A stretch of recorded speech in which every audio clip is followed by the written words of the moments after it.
back to another YouTube video, and today we're taking a look at another film review. And this film review is another sort of quote-unquote, quotation marks, air quotations, horror movie. But I would rather call it an action thriller, because I never felt really scared or sort of on edge throughout this entire movie, but it had me hooked, it had me gripped, it had me by the fucking throat. This movie had me, like, locked in from start to finish, and that is what a movie should do. That is what a movie should be. I was locked in and I was ready for the entire movie, and it is a movie which came out in 2019, and I know it's not like spooky month anymore, but we can still take a look at horror movies and some spooky movies. So that's what we're going to be doing. We're turning November into like the night of spooky months, like the extra night of spooky. I can't think of a spooky word that begins with N. But without any further delay, let's get into what Google has to say. So, it did get a 6.9 out of 10 on IMDb, and 9 out of 10 on Steam, and an 89% on Rotten Tomatoes. You can watch this on Disney+, Amazon Prime, YouTube, and Google Play. And it follows a young bride who is hunted by her spouse's wealthy family as part of a wedding night ritual. So how the movie actually starts is with these two getting married. They're sort of having fun on a bed, and a little flashback plays of a little boy hiding another little boy in a wardrobe, a groom running around asking like for help, and then the little boy screaming he's over here, and then everyone running in and killing him and doing him as part of a ritual. Then we flash back to the present, and they have the wedding ceremony. They try and sort of slope off to elope, and they get interrupted by the grandma, the aunt, and they go to play a game. They all sit in this big circle room, and this box is passed around. She picks the hide and seek card, the one card that she's not supposed to pick, and she goes to hide. She thinks it's a normal game. Everyone else gets ready to go hunting because they're going to kill her.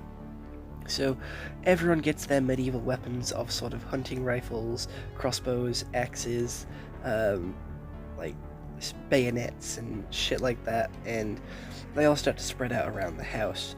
There is a girl, a daughter, who has a really small gun that ends up killing every single one of their like housemates. Don't fucking ask me how, she just does it throughout the entire film. It's like a running gag. She kills everybody she fucking runs into. That's not a main family member. So, she finds out that it's a murder game, and her husband is trying to help her escape because he just wants to escape, and they try, they fail. She has to fight the butler in the kitchen. She escapes out the window and manages to run into the sort of place where they store all the coats. A kid runs in, shoots her through the hand, and she knocks the kid out, and then she falls into a pit of death, which is where all the animals are. She climbs out, and the most brutal, disgusting scene that was the sort of worst thing that they set up happened. She had a hole going all the way through her hand, and she was climbing up this ladder to get out, but the ladder broke, so she's holding on to the top ledge with one hand, and she has to put her other hand up, but from where her first hand is positioned, where the second hand is going to go is right on a fucking nail. And you could see it, you knew it was coming, and when it happened, it made me feel disgusting. I had to shake my hand because I fucking felt it in my hand. It was awful, it was strange, and I was shaking my hand for like a good 3 minutes after that scene happened, just because of how cringy and awful it made me feel. It was just not good. So she ended up running away. She managed to like push herself through a gate, which ended up cutting her back open, and she ran into the forest running away. She tried to get help, but it was just dickheads in a car who just drive away. The butler continues to chase her down. He manages to knock her out, put her in the back of a car, tie her up. She knocks the butler out, and the butler crashes the car into a bridge, and he doesn't care because I'm pretty sure he died. The father and the sort of son grab her and bring her back inside. They put her on the table. The son poisons them all, and the husband manages to break out of his sort of chains that they put him in. The son dies to his wife, which I think is absolutely insane, and the bride, basically managed to knock the fuck out of the sort of wife of the son, and the bride manages to run away and she kills the mum, and then the husband sort of snaps, changes his mind, and sort of is ready to do the ceremony, stabs her in the shoulder on accident because she manages to roll out of the way, and she's now stood in a corner like a feral animal, protecting herself from all the family who stood there. Daylight breaks and they all explode.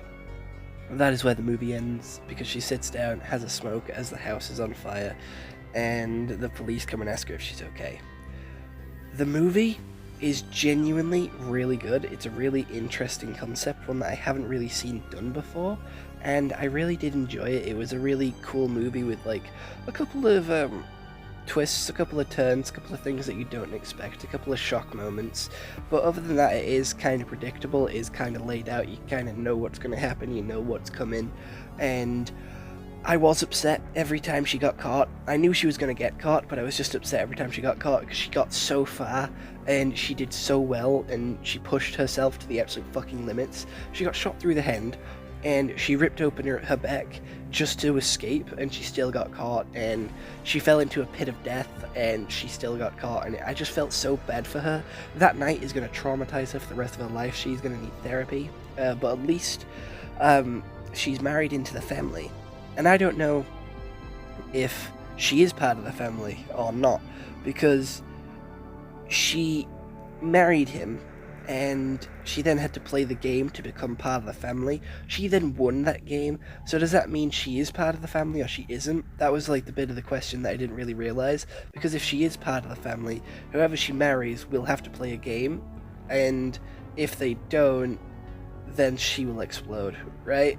I don't know if the curse continues like that, because the ghost nodded to her, so it kind of sort of reveals that she is now in on the curse, because she saw the dude, the sort of curse maker. It was very strange. The weapons and the characters were all quite funny.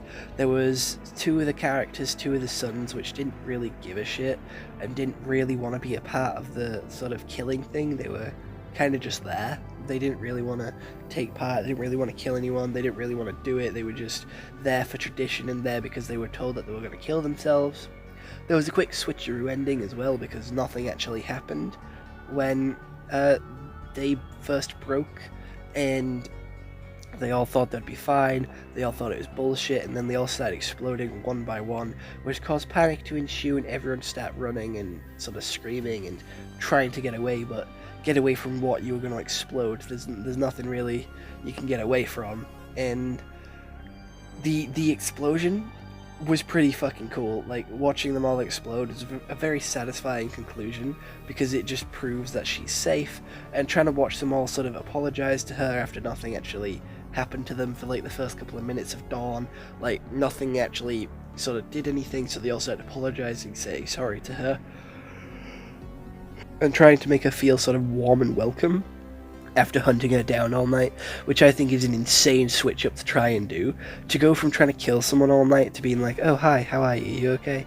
You know what, we're sorry about that, we didn't need to do that, and it's just a fun little game that we play, and it kind of felt like salt in the wound, because it was like, oh, none of that really mattered, they were doing this for nothing, and they were trying so hard to kill you, and nothing really happened because of it, and it just kind of made, like, her feel really shitty, I guess, because, like, you know, she was still stood in the corner, like, holding that knife, making sure they all stayed back, because she was still, like, incredibly scared of them. And for your husband, someone that you love so much, someone that you want to spend your entire life with, to switch on you like that, to do a good old switcheroo, and sort of throw you under the bus like that, ready to carve you open, is so insane. And the family's dead now, so there should be no more huntings, but you couldn't help but root for the girl, like, root for her to, like, survive all this, and to make it to the very end, and to, you know, just live, because if she didn't, it would be very upsetting. To be fair, I did think it was Margot Robbie for, like, a good bit of the movie, but it isn't, it's a different actress. They just look incredibly similar. They just do. They look incredibly similar. She looks very similar to Margot Robbie, who plays Harley Quinn in the Suicide Squad, and also Barbie in the Barbie Girl movie.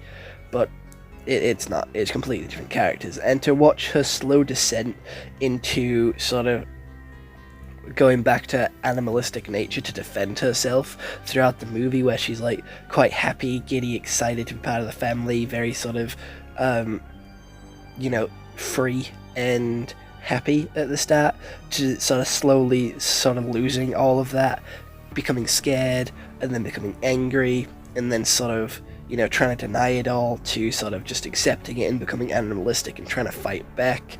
She did look very badass when she tried to fight back initially with a shotgun, but the ammo was fake. For whatever reason, they had a fake shotgun, a double barrel shotgun, with the rest of their real weapons. So understandably, you would have thought it was real. You would have thought, like, you could have used it to pop a few heads to stop a couple of them coming at you and sort of established your sort of superiority here. And I just felt bad for the maids because they had no part in it. They just happened to die along the way because of the sort of stupidity of the daughter. I do believe it was the daughter that accidentally killed them. And set design was really cool. The mansion was massive and just led for a load of hiding spots, a load of twists and turns, a load of sort of close calls between the characters, which made you sort of very uneasy and sort of expecting someone to come around any corner at any point, just because of like the size of the mansion and like with the amount of people looking for you, there's going to be someone around some of these corners. So it is a really good movie, and if you do get time to watch it for yourself, I do recommend it. I am going to give it a solid 8 out of 10 because I think it's a good movie that I would be able to watch again if I wanted to next Halloween. But other than that, I hope you all enjoyed. I'll see you all next one. Hope you'll have an excellent day, and goodbye. Stay home and stay safe.